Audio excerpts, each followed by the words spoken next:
Yes, hi. My name is Michael Kirst. I'm the Managing Director for EuroAtlantic Partners, and today I'll be moderating and partially presenting on some of the issues that we've been asked to discuss, particularly the energy transition in Europe and how those opportunities will provide potential investment for both US and European investors and how the economies will evolve. Today I have two excellent panelists with me. Fred Hutchison, who's the president and CEO of LNG Allies, and Bartosz Sokoliński, who is with the Polish Development Agency Managing Director for Technology and Innovation. Today I would just like to start with a few broad remarks on EU policy and provide a kind of a context and a framework for a larger discussion. And then I'll turn it over to my esteemed colleagues, and I'll come back maybe at the end to add a few comments, particularly in the nuclear sector based on my background.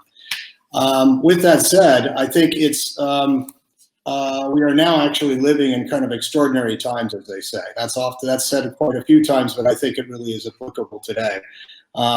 Europe, and of course the rest of the world, but Europe specifically, is now looking to recover from this global pandemic that is of course, a health crisis, but of course, it's also an economic crisis. And the idea and the plans that are being put together here in Brussels is to generate a new way of producing and delivering energy, and that is both greener and lower carbon in nature. And at the same time, while they're doing that, and while we're all working together towards that goal, it's to bring new investment and create markets to achieve leading industries that are not just going to provide growth, sustainable growth in Europe, but also to provide export opportunities and what we hope and we'll discuss today as well is transatlantic opportunities. The other general framework of this is that in the EU policies that are being put together, the view is that it should be putting together international standards. So if there are new industries that are being developed, as we'll discuss, like hydrogen and green hydrogen, gray hydrogen, energy storage, the decarbonization of industrial processes, all the various types of new technologies and methodologies that are required to decarbonize an economy, from, again, production to transport to just heating of our homes and our office buildings.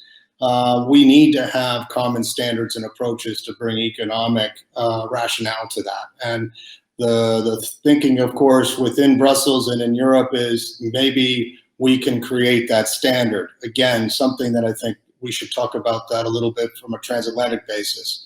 And then finally, I think that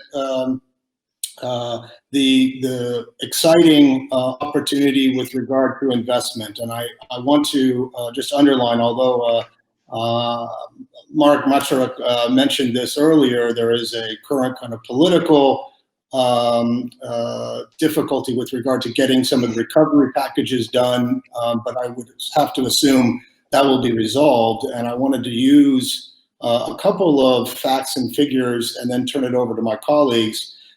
First, the EU Recovery Fund, which when finally agreed upon and initiated next year, will result in grant allocations in the billions of euros for every member state. And I'll use Poland, since many of the participants are based in Poland today. Poland will receive approximately 23 billion euros in grants, not financing, but grants. Of which 70% of that 23 billion shall be spent or must be spent by the end of 2023-24 or mid-2024. And 30% of that 70% must be in climate-related investment. So there is going to be a massive infusion of capital that is available for those companies, those entities that are ready to take advantage of the green transition. And I mean ready because my final point to those listening to us is you must have a formal application into the European Commission here in Brussels by April 30th to be considered for any investment within those billions of euros available. So it is an exciting time, but it is a time of urgency, would be one of the things I would really want to underline. But with that said, we again are very fortunate to have a couple of excellent speakers today that can give us some really good ideas as to where some of the areas of the CEE are looking to invest in these new technologies, as well as LNG and its now historic role, which we'll get to at the end. So I want to go first to Bartosz and ask him for his presentation now. Thank you. Okay. Hello, everybody. I'm working, as Mike said, in Industrial Development Agency, and of course, it's very important what Mike said. It's very important change, which we are the host of this change in Europe. Exactly, we have to change our energy mix, and I believe that those billions of euros will used for it. We believe that one pillar which we are working in with our partners is offshore wind energy, and we are working on it very, very hard to build Polish offshore wind strategy and Polish offshore farms. Industrial Development Agency is the of about 60 companies, and we are lucky that new market is open, because we would like our companies to be in value chain of in the sector. This is the first thing, and we will invest our money, our state money, and of course recovery fund money in this market. As you probably know, everybody knows it, that we are thinking as Poland about 30 gigawatts of energy in 2050. It doesn't as long distances we think now. It's only 30 years, so to build it on the Baltic Sea. It's okay, and it's good time. And what else? It's very important because we have good sea for it. Baltic Sea is a flat one, and we have a wind there, and this is the first pillar on which is working Industrial Development Agency. And the second one is thinking about electric cars, but about electric buses. We are building now a company which will be produce electric buses, and we hope it will be a very important our arm. And the third thing we have is precast buildings, and precast materials for buildings. So this is important energy things because of Polish sector. And I would like just to say it before I give the floor to Fred, that I really believe that there is a lot of room for different energy sectors. We have our energy mix is mostly fossil now, and coal, so we have to change it, and we have to have windmills, offshore, onshore, photovoltaics, LNG, and nuclear probably too. So Fred, now it's your time. Maybe if I could just jump in real quick and just follow up on a couple of things you mentioned, and then I'll go to Okay. Fred. Sorry. No problem. No problem. No, I think those were very interesting points. Could I follow up on a couple? One would be for Poland to be able to invest in that much in offshore. First, it's going to take a lot of investment beyond what we're talking about as far as the EU available funds. There'll be not only national funds, but there'll have to be a lot of international private investment for sure. Yeah, of course. If you could give us some sense of where you think that's going to come from. And the second question would be, for the offshore particularly, you will need to likely partner or have to cooperate with neighboring countries. So there'll have to be a lot of regional cooperation. And as our panel is focused also on how do we regionally cooperate, are there some countries and entities that you're looking to cooperate in that regard? Of course, Mike, it's a very important point.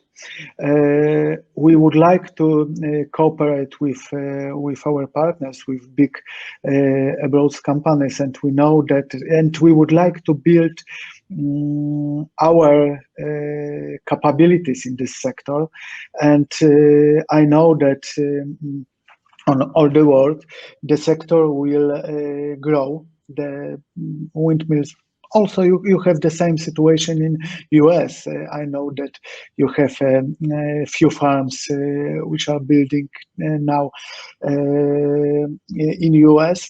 So we hope that we can learn from our partners. We can learn from Polish market, and maybe then we will expand from Poland. But of course, we are open for investments in Poland. We are for somehow using money from abroad too, because as you said, it will be a huge amount of money. So we know that we will need help from different sides to build our strategy. Mm-hmm. Very good, very good. I'm going to probably come back to you later on a couple of those points. But let's move to Fred. Fred, we're looking forward to your presentation. I just want to say in advance, though, that as I did with Bartosz, I think most of the people participating in this forum today really realize how important the U.S. LNG supply to the region has been. It has been a cornerstone of a new security paradigm, really, and has changed a lot of the dynamics. And so I'm really looking forward to hearing your thoughts and views on the role of U.S. LNG and how it can expand further. Well, thank you, Mike, and greetings to all my friends and colleagues in Central Europe. LNG Allies is the US LNG Association. Formally, we are the trade association of the US LNG industry. We represent companies that are building LNG export facilities and companies that are ready to build those facilities. We also represent companies in the upstream gas segment in the United States who are interested in further developing our markets. LNG Allies has a great and long connection to the Central European region. We trace our origins back to 2013 when we were an informal advocacy coalition that involved the Baltic 3, Visegrad 4 countries, Bulgaria, Greece, Romania, Croatia, and others, working with the U.S. oil and gas industry to articulate the geostrategic advantages of closer cooperation between the United States and Europe with regard to LNG. We've been very involved in a number of efforts, including the Three Seas Initiative, including the North-South Corridor that has been developed. I've spent quite a bit of my time in the region. We worked very closely with PG&IG and some others on the contracts that they signed with US LNG projects. I think I was in Poland a total of about 10 times in 18 months. I spent a lot of time in Vilnius and Riga and other parts of the region. We really think that the progress that's been made to date in connecting the various countries in the region together have been terrific. We're pleased at how well the Polish import terminal is operating on the Baltic coast, how well the Lithuanian FSRU has done, the fact that Croatia now has an FSRU, there's a new terminal in Greece, interconnections are coming online. It's just at a point now where the region is really being able to take advantage of this new paradigm. And it brings the competition to the market. US LNG has no destination restrictions. So the moment a ship leaves our shore, it can go anywhere that the market wants to send it. In fact, it's not unusual to have a ship change course in the middle of the ocean and decide, no, we're not going to go to Poland. The market's better in China right now, so the cargo will go to China, or vice versa. We've seen, though, that the Europe has become an ever more important destination for US LNG. In the 18 months leading up to the most recent quarter, Europe was our most important market through that particular period. US LNG has a lot of flexibility built in it in other respects, with very low take-or-pay charges. So in situations as occurred this summer, following 2 warm winters and the COVID-19 pandemic, when the global market for LNG was oversupplied, US LNG was the cheapest to cancel. So contracts were canceled, cargoes were not lifted over the summer. The market balanced and everybody remained happy. Our companies in the United States had their basic cash flow costs covered under their long-term contracts, and so everything has worked fairly smoothly. We're at a period of time where I don't share the basic assumptions that many do of what the future is going to look like. People forget that the United States literally only a dozen years ago, 12 years ago, was destined to become a gas importing nation, was destined to be ever more dependent upon the Middle East and other places for our oil. And the shale revolution in the United States completely upended that situation. Our LNG import terminals became export terminals. Our thirst for global oil became a situation where we've now put 2 or 3 million barrels a day into the market from the United States. So how anyone can look out to 2050, frankly, how anyone can look out past 2025 or 2030 and predict what the future is going to be is I just don't believe it. I think that, look, we clearly have a global imperative. In fact, I would say it's a moral obligation to future generations to deal with the way the climate is changing. We also have a moral obligation to deal with the 2 billion people on this planet that have either no or very intermittent electricity. There's 4 or 5 billion people that still cook over indoors using sticks and animal waste and other products. There's tremendous air pollution problems. There's tremendous energy poverty around the world. And as the global economy expands, the world's going to need more energy. It's going to want more electricity. We think a lot of that can and should come from gas. People talk about a pathway to net zero, and the assumption is that gas is not, the assumption by some is that gas not on that pathway. That pathway involves, say, renewables and some breakthrough technology in energy storage, batteries, for example. Well, yes, there's going to need to be a technological breakthroughs on any pathway to net zero, whether it's a pathway that involves gas or whether it's a pathway that doesn't involve gas. And listen, carbon capture and sequestration is a proven technology. It's in use. We need to deploy it more widely. There's things the LNG and gas industry need to do, which we're doing. And so we think the future is strong. We think it would be a sad situation indeed for us to have just arrived at a place where gas competition in Europe is robust, where US LNG clearly plays a role in increasing the competitiveness of the market, and to begin to turn our backs on that. In fact, I would say I'll touch on a couple more points, and then we'll just turn to having some questions and a dialogue. You know, you may have all heard recently that in mid-October, the Commission released a methane strategy for Europe. And we have had numerous communications during the preparation of that strategy, following it, and we're leading an industry event here in the United States in a couple of weeks to do a deep dive into the strategy.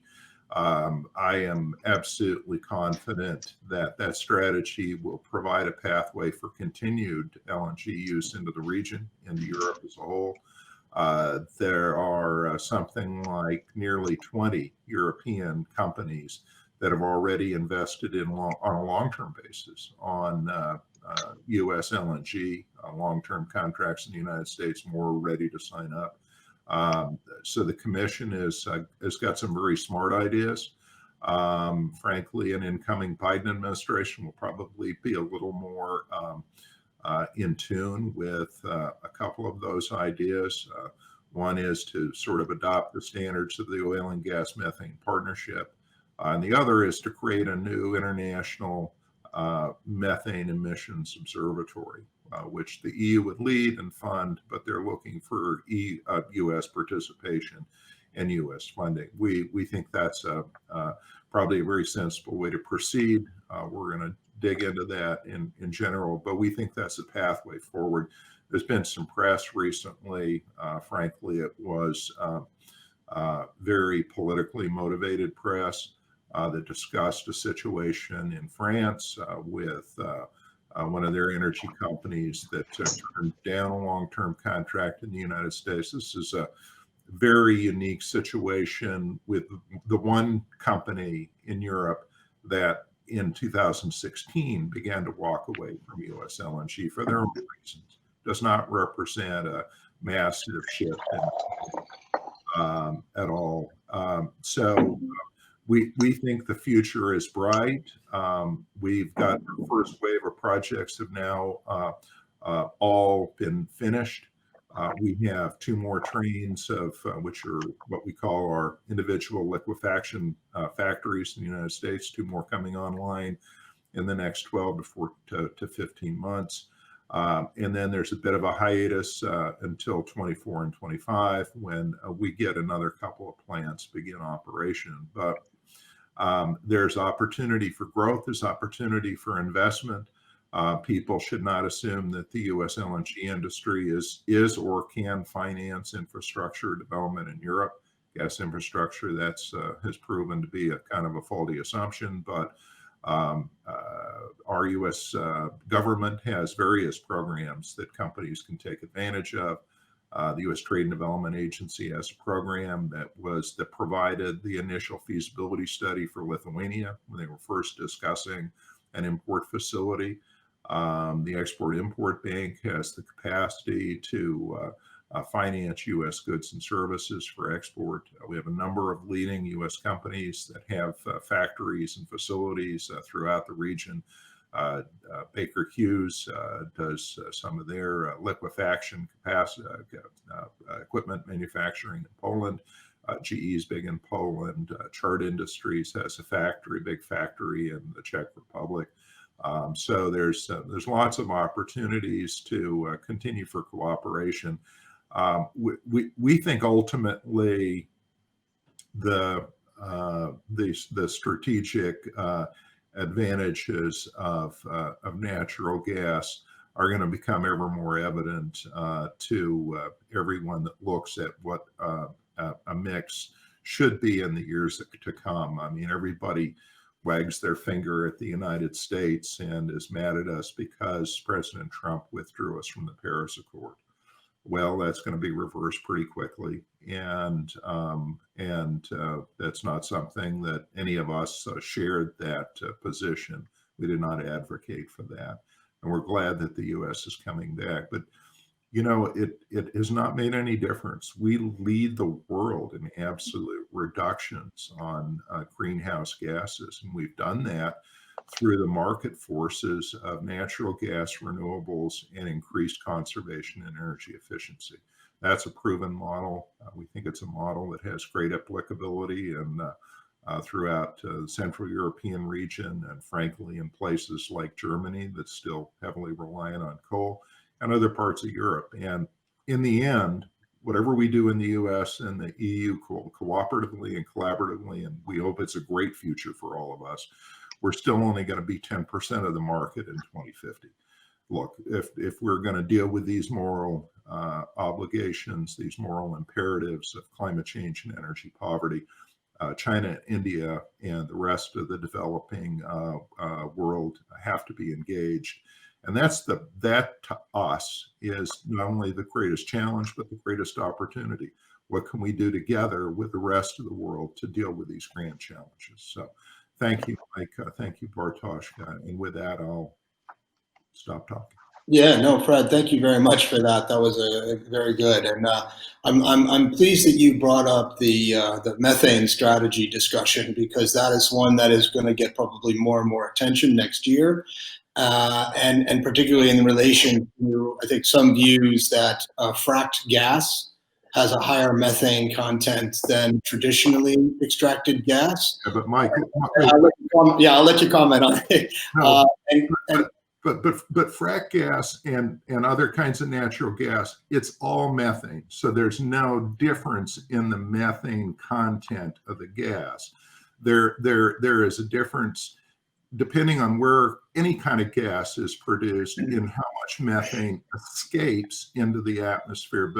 But whether it's from shale gas in the United States or conventional fields in the U.S. or elsewhere, it's all methane.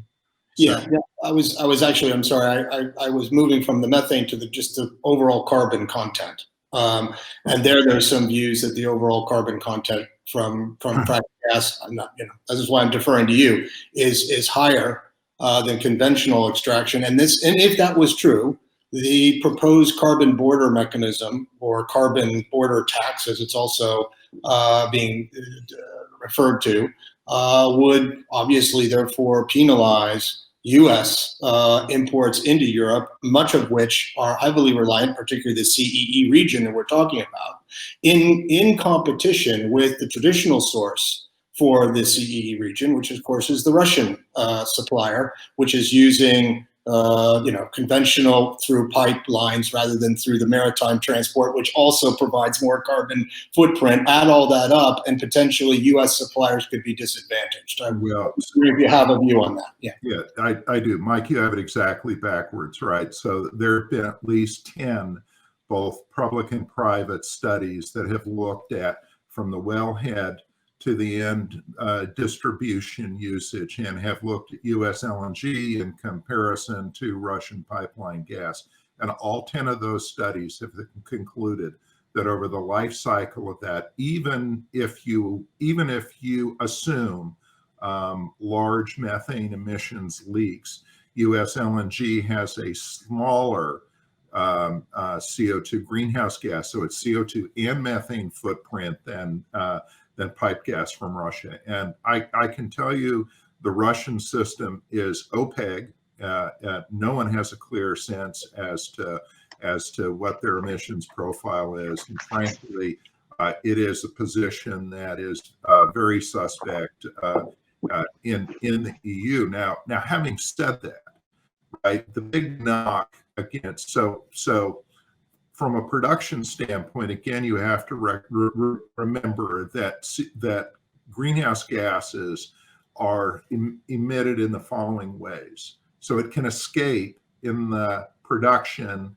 and the transport. So it can either escape into the atmosphere, or you can burn it, and some of it is flared, and so some of it is burned.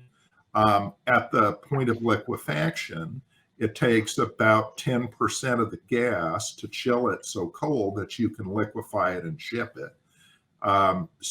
But you can also liquefy using electricity and not gas, and that electricity can be renewable, and some of our projects are doing that. And there's very little greenhouse gas emissions. Actually, it's a very minor percentage in the transport itself. Almost all of the life cycle emissions for gas occur at the point of consumption. So it's at the power plant at the end use where most of the greenhouse gases are, because again, natural gas has got half the CO2 content of coal, but it still has half the CO2 content of coal. And so when you burn it in those power plants, it does produce CO2, and that's where the balance of the issue is. Now, to get back to your point, is that it's unclear to us how a carbon border adjustment mechanism would work. Would it in some way be pegged to whether or not a country is participating in the Paris Accord? That's unclear. Is it potentially whether or not that country has a carbon tax in place? That's not particularly clear. You know, we're in the process of watching this piece very carefully. I mean, there's other very moving pieces as well. But look, I remain absolutely convinced that the Commission in Brussels and other decision makers across Europe want to see US LNG remain part of the mix. They just want us to make sure that we're moving towards the cleanest possible gas that we can get, and we're going there. Industry is going there voluntarily. The Biden administration is going to reimpose some methane restrictions, rules, and regulations by the government. I think when the U.S. gets back into the Paris Agreement, when methane regulations come back on the industry from the government, I think you will see the pressure from throughout the world, but in Brussels in particular, dissipate quite a bit just with those two developments. And then if we play ball with the EU with regard to the methane strategy, that further takes the pressure off. And then ultimately, it's up to us to show that we're getting our act together. And we are. Our industry understands the importance of dealing with methane, and we're on it. So. Yeah, and finally on it, because I think everybody watching is learning a little bit, because you're taking away a lot of some false narratives that are going around Europe, as you can imagine. Hence why I'm asking the question. But one of the things that the LNG, particularly the US LNG industry, has brought into Europe, as I amateurishly understand it, is new business models from the traditional business models that have been brought by traditional suppliers. And maybe you could comment on that, because I think that also lends itself to further collaboration with the CEE countries and beyond, of course. Yeah, Mike, listen, I apologize. I don't mean to be brusque with you. It's still a little early here in America. I still haven't had enough coffee. It's just that, you know, there is so much false narrative out there. And to be honest with you, some of that is coming from the East, right? Yeah. The incumbent does not like what's been going on in this marketplace. They've had to do things differently as these terminals have opened and as these U.S. shipments have arrived. It's a different ballgame. And not just in Europe, it's a different ballgame in Turkey as well. So the incumbent is the bear's been poked a little bit, so it's not snoring anymore. But listen, the big business models for the United States, it's all about flexibility, right? So as I said, listen, if you buy gas from the Qataris and they say, okay, you know, here's the contract for 20 years and you're going to bring it into Rotterdam, and you're going to pay us the full price of getting it there, and we don't care what happens when it gets there. Well, all right, so that's $5 or $6 and a million BTUs worth of gas charges, and you have to unload it off the ship, take it into Rotterdam, and then if you want to sell it somewhere else, it has to go somewhere else. So, the U.S. has got the take-or-pay restrictions are much less. Secondly, there's no destination restrictions. So this is why PG&IG, for example, has done so well in buying U.S. gas contracts. Is they've set up a trading arm in London, and they're going to trade it. And listen, if it makes sense to send it to Switzerland, they're going to send it there. If they're going to get an FSRU in Gdansk, can it make sense to send it there? They're going to send it there. I mean, if it makes more sense, and if PG&IG can make more money by shipping it to Vietnam, then they'll do that. So those are the advantages, and like I say, look, despite the rhetoric of the last couple of years, where we had a LNG marketer in chief in the White House, and we did, the president raised it on every single occasion and every opportunity he had. Ultimately, this is all about commercial deals, and governments own pieces of these companies, but they don't own any part of any of our companies in the United States, and it all ultimately has to work out commercially. And, but having said that, if we're going to grow our industry in the United States, it has to be done on project finance. And so we have to have more long-term contracts, and that's been a real problem in the last few years. Poland's the only country globally that has genuinely stepped up and signed the long-term contracts that have allowed our industry to grow. And we're very thankful for that relationship.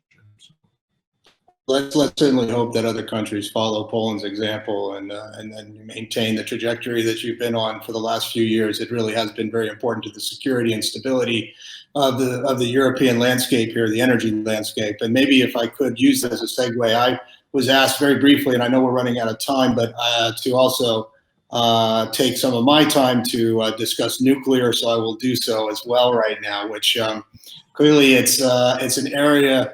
Maybe not in Poland, of course, that's mature, but it is gathering, I think, a lot more interest and focus in the region. Most of you have seen that there have been intergovernmental agreements between the United States and Poland, the United States and Romania, lots of private commercial MOUs that are being signed between United States nuclear vendors and utilities and other operators in Central and Eastern Europe particularly.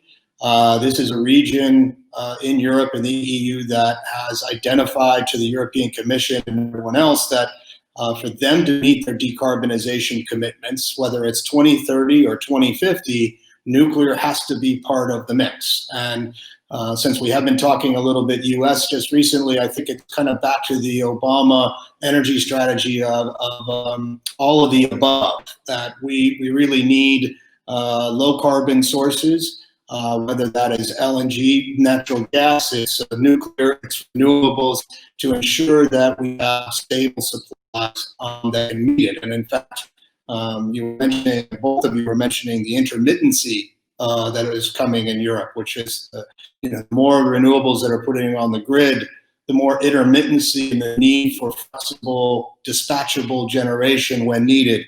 I see LNG as being, of course, the LNG or natural gas in its totality, playing that key role in meeting the variability of wind and solar. However, now speaking of nuclear, much of the attention gets on these very large nuclear power plant projects of 1,000, 1,200 megawatts that take multiple years. The new focus today in the nuclear industry, I think, and clearly an emerging exciting development, is the development of small modular reactors. And these reactors, as opposed to stick build at site, sending 3,000 to 5,000, 6,000 people onto one site and taking 8 to 10 years and so on and so forth. These are primarily manufactured at facilities and placed at the site and then constructed at the site in a modular fashion like the shipbuilding industry. And because of that, the view and the hope is that this new type of construction methodology will, of course, reduce the construction time, which will reduce the amount of capital costs and the need for financing, which has always been a major contributor to nuclear's having a hard time being competitive. So if we're able to, in the industry, reduce that time to market, be able to produce components on a sustainable fashion where you're making them close to the aircraft industry, if you may, it really will be a game changer. Secondly, SMRs particularly are well designed and suited to produce other forms of energy. So not just power generation, but some who provide extreme heat are could be very competitive in producing, for instance, hydrogen, clean hydrogen. And as Europe is looking to use hydrogen as the new commodity, I really think it's going to be the next new big commodity. At least that's in their current strategic plan. that will help decarbonize everything from transport to industrial processes and other things. And again, this is a vision, this is a strategy, it is not commercialized, it's not at the level. I'm going to go back to Bartosz in a minute on this point, because where are we going to get all that hydrogen? And I think the nuclear industry sees that it now could play a role in multiple parts of the energy equation. Power generation, creating hydrogen where needed, doing energy storage as well, which is also capable there, and being able to be flexibly operated, where the reactor can power up and down very quickly. And so I think on that note, I will move back to Bartosz and quickly say, on the form of hydrogen, which all three of us on this discussion will have some impact on, because I think it's also, I'm going to go to Fred quickly also, is the fact that everybody recognizes that today, almost 100% of hydrogen is created through natural gas, and that's not going to change tomorrow. However, the big future focus of the European Union is what they call green hydrogen. And despite nuclear believing that it's just zero carbon as renewables, and we can debate that in another forum, it is not green to our Brussels colleagues here. And instead, it's only renewables. And on that note, I guess I assume, and I'm sure that you and your colleagues are really looking at how to generate all that offshore wind that you were talking about, onshore wind and solar, and how to produce hydrogen as well. Maybe you can discuss a little bit of that too. So I will say very briefly that, of course, we are thinking about hydrogen, and we know that we will probably use in the future our renewable energy for producing, as you said, green, not gray hydrogen. We have three big producers now of it. We believe that one of them, the biggest, Lotos, one of the biggest, is located at the north, so probably it will be easy to use energy from offshore farms. We believe that we will use hydrogen in buses, in heavy duty, and maybe in trains. So as you, Fred said, the future is bright for our energy technicals. Yeah, and again, that'll take a lot of private investment, I'm sure, because that is a massive build out to do that. Yeah. And now, of course, we are thinking our biggest gas company, PNG, is thinking about using hydrogen, and about 10-20% in gas mix. Mm-hmm. Mm-hmm. Well, if I could make a comment on that, I mean, there's some technical limitations with respect to hydrogen. Yeah, we'll see. I mean, I'm an engineer by training, and fortunately, there's no unsafe buildings or roads or airports because I never practiced. But I can tell you that hydrogen has some limits. The current infrastructure can absorb maybe 5, maybe 10%, but beyond that, listen. Okay. Different properties. Hydrogen has different energy content. There's less energy per volume. There's lots of challenges ahead with hydrogen. Government policies may help and promote that. Honestly, we see hydrogen as having a future. What it's going to look like exactly, in my mind, is way murkier than people want to admit. Okay. I mean, I think there's this view of, gosh, hydrogen and it's ready and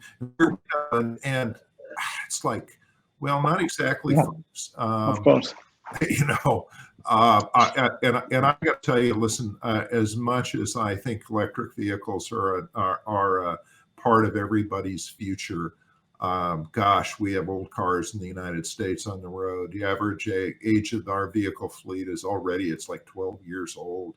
And this conversion, this turnover, to whether it's to electric vehicles or hydrogen-based vehicles, it's going to take a long time, and trains and trucks and air transport. I mean, those are all areas with incredibly long lead times, and they just don't turn over very fast. Fred, but it's very important what you say, because at the other hand, what is important, transformation, energy transformation, gives us a very big, huge opportunity to think about and possibility to think about innovation, because we can mix it. We can think about changing the strategy of using in different vehicles and different things. So the times we're living now are very, very interesting in this kind of thinking, and it's absolutely fantastic that the US now is really big player in gas and in LNG and other communities. So it's really interesting. It is, but if I can make sort of one comment on that, I think the difference in the United States from where we are and where we're headed and where you all seem to be headed in Brussels and in Europe is that our government really has very little control over where this is going. It really is the market that has really driven the changes in the United States. I believe it will be the market in the future. I mean, gas is going to be part of our mix as long as it's profitable for it to be part of that mix. And yes, our government at some point could conceivably enact a carbon tax.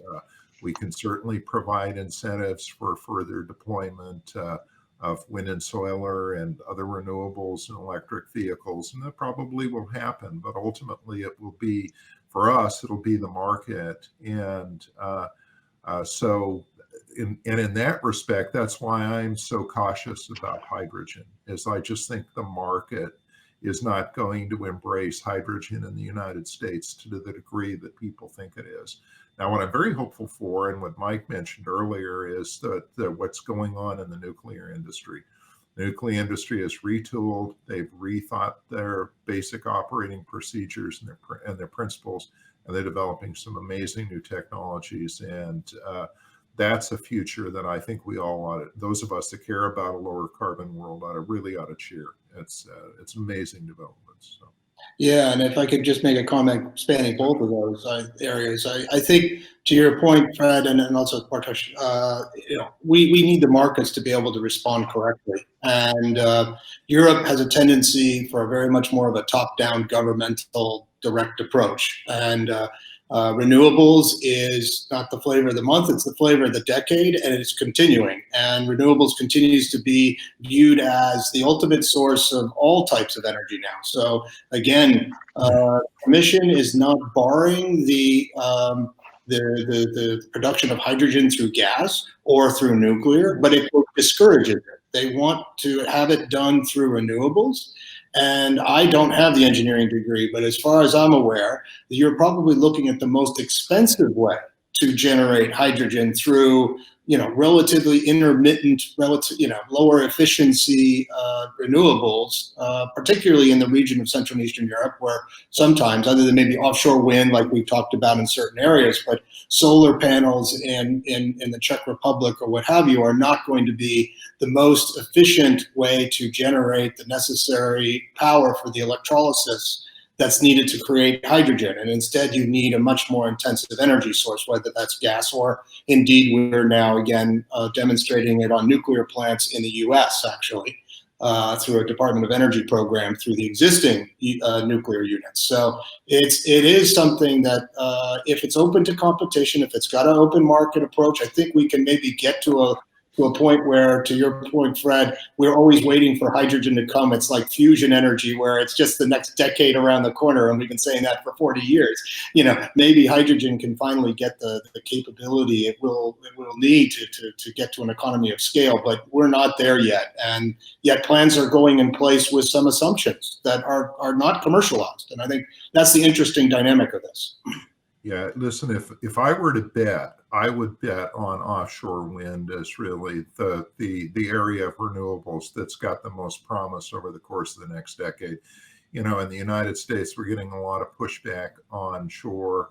I know there's pushback not just in throughout Europe and other places. Grid development's an expensive, difficult proposition. Offshore allows you to put the resources, at least in the U.S., an awful lot of our population is on both coasts. You can put that stuff offshore, and that makes a lot of sense. And yeah, hydrogen from offshore wind is probably a terrific advancement. My own view is, frankly, we're going to need everything. We're going to have to throw everything at this problem. We're going to have to find ways to suck the CO2 out of the atmosphere. We're just going to have to do it. This is where the planet is headed if we're going to deal with this. So it's my view.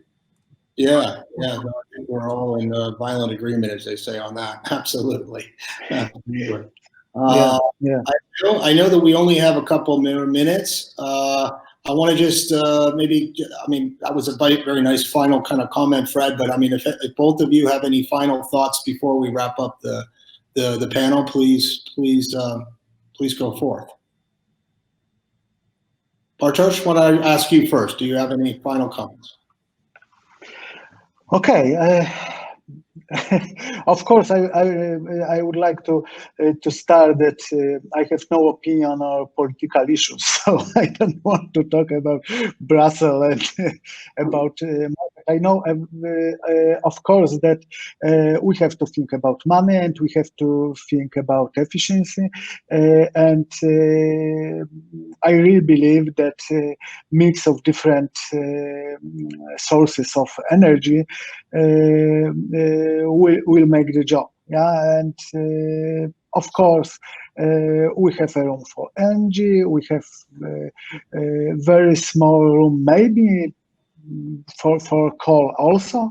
Of course, there is nuclear power, and we know about it. I believe, what is important. I would like my country to use those 23 billions of euros very efficient and wisely, and it's very important for me. And thank you for this discussion, because it's opening for me too. Thanks.